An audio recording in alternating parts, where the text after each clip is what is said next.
Peggy 18. View the following spoilers with discretion, my friends. Sometimes you have to fight battles, and it's how you fight those battles is what matters. And I think knowing that you don't have to go through it alone is important, and you can have people around you. And I think that's what Kratos and Atreus and everyone in this game kind of learns.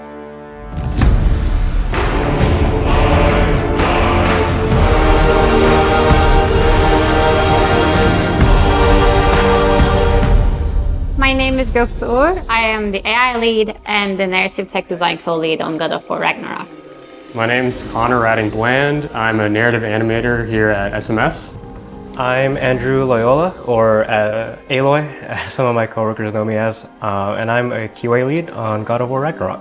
I'm Rajul Ramchandani. I'm a tech designer here at Santa Monica Studios. As a narrative animator, usually my primary job is to work on the cinematics for the game.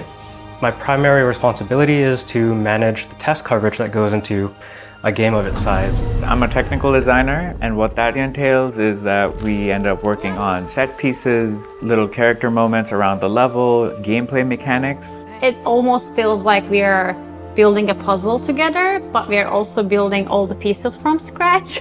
And as a lead, one of my biggest roles is making sure we deliver what we promised to deliver at the end. Ready. In the previous game, there was almost no family to start with. There was Kratos, who was afraid to show his true self because of her past trauma to his son. And we watched them kind of build that relationship as the game goes on. And we kind of got to a point where they were father and son at the end.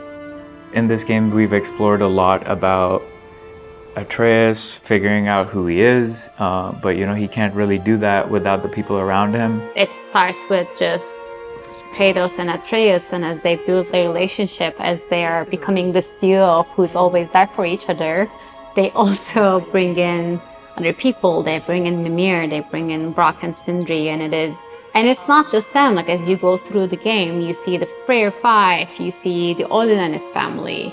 Kratos tries to protect Atreus as best as he can through training, through being a literal shield for him. But Atreus wants to get out there and figure out what he needs to do on his own. And throughout the entire game, they're just butting heads on, I need to do this myself, or no, this is not our business. We need to protect ourselves. Stop thinking like a father for a moment and start thinking like a general! No!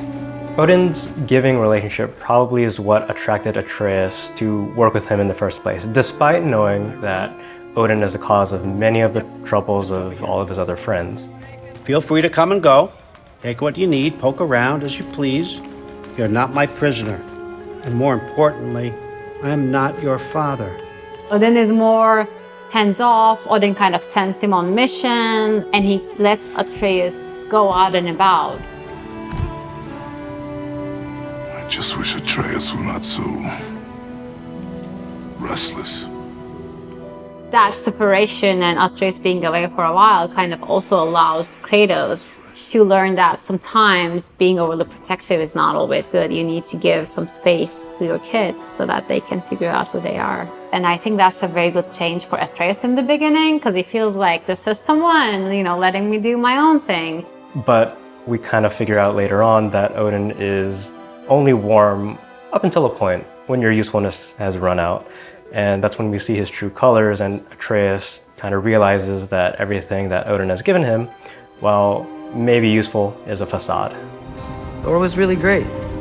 I learned a lot from him. You learned something from him? Really now? Okay. What did you teach the kid? Nothing. What could I possibly teach him? Exactly. Found family as a theme started back in the first God of War in the Norse series. Mimir, towards the end of the last game, mentions that we couldn't really do it without help from Brock and Sindri and you, Atreus, and you, Kratos. The concept of fond family means a lot to me because all my family and my friends that I grew up with are back in Turkey. It was just me and my husband for a very long time. I think a lot of what this game talks to is about accepting each other and realizing that the people around you can be your family. We've gone through that. We've built our families through my coworkers in the studio who are my friends now. And I think that is what's happening in this game too. Whether it's Kratos, Mimir, and Atreus and Angrboda, or Brock and Sindri being your weird uncles, it's about accepting each other for who we are and realizing that those characters are all that they've got. Well, come on then. Let's get him something that fits at least. Kratos, he calls Mimir by his name instead of calling him Head. That is a huge step up. He guides Kratos and Atreus pretty faithfully throughout the entire game, trying to see past their faults and challenging them whenever they have pretty poorly formed ideas. Kratos welcomes a lot of the help that Sindri and Brock offer without too much challenge.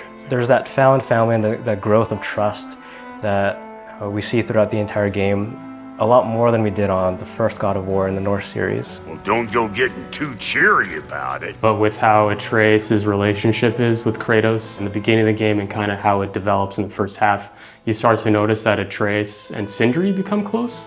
As Atreus kind of separates from his father, Sindri almost sort of becomes this other different father figure that's giving him advice and helping him out in a way that maybe Kratos would not do.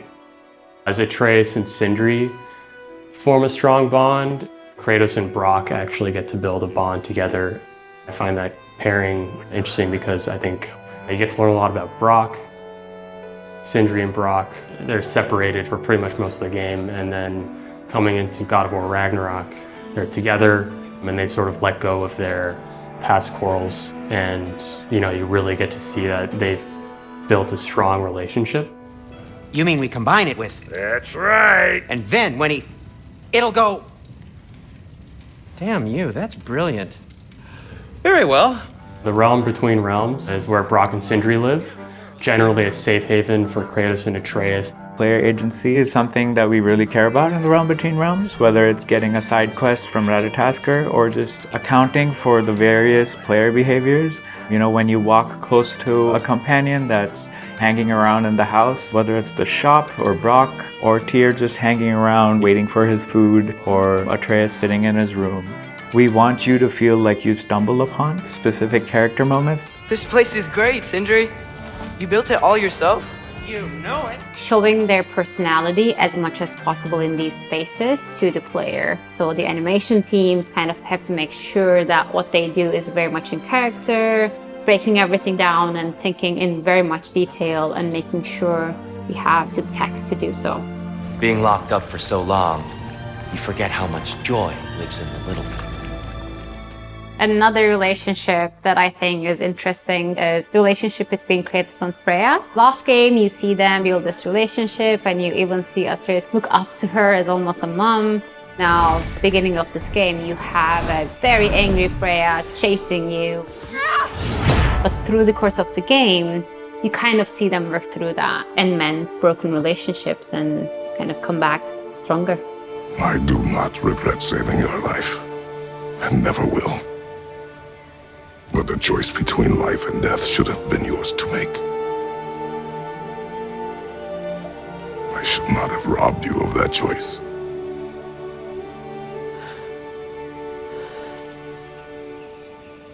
So you got Freya, and then you have her brother, Freyr.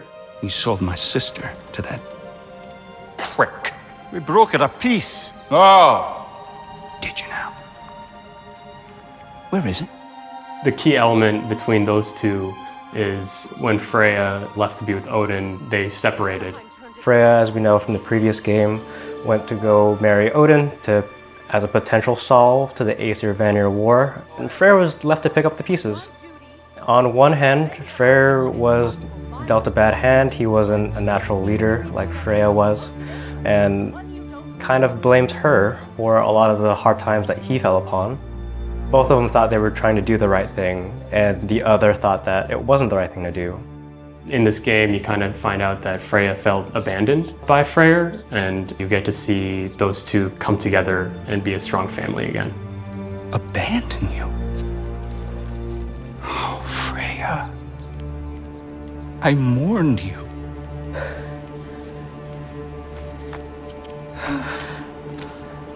Oh, I've missed you so much.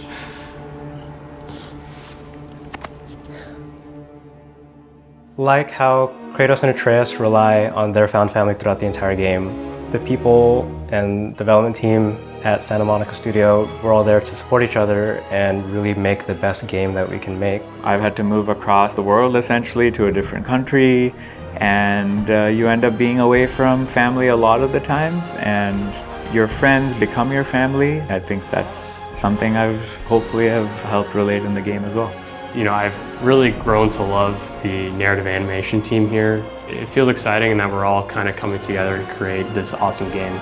With all the relationships in the game, I think the biggest lesson is everybody has room to grow and room to write their own destiny. Life takes you through different paths, and sometimes you go through struggles, and how you go through them is important. And I think the family that you build around yourself, it would be there to fight those battles with you.